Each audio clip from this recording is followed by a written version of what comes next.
स्वतःच्या वैयक्तिक स्वार्थासाठी नेत्रा पाटील आणि किरण पाटील यांनी दिला भाजपचा राजीनामा। पक्ष शिस्त मोडून विकासाला खीळ घालणाऱ्या पाटील दाम्पत्याला सहकार्य करू नका। वैयक्तिक स्वार्थासाठी बंडखोरी, नेत्रा किरण पाटील यांना मतदारांनी धडा शिकवावा, भाजपच्या जिल्हाध्यक्षांचे मतदारांना आवाहन।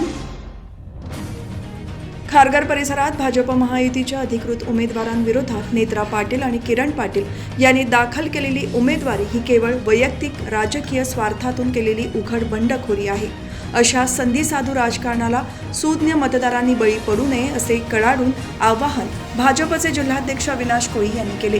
2017 मध्ये भाजपने विश्वास दाखवून संधी दिल्यानंतरही उमेदवारी न मिळाल्याने पक्षशिस्त झुगारून देत बंडाचा मार्ग स्वीकारणे हे जनहिताविरोधी असल्याची टीका त्यांनी केली।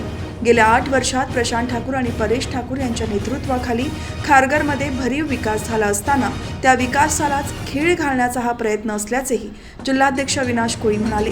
पाटील दाम्पत्याचा भाजपशी आता कोणताही संबंध नसून त्यांच्या भूलथापा आणि अफवांना मतदारांनी बळी पडू नये, नियोजित, पारदर्शक आणि विकासाभिमुख कारभारासाठी भाजप महायुतीच्या अधिकृत उमेदवारांनाच मत द्यावे असा स्पष्ट संदेश अविनाश कोळी यांनी दिला।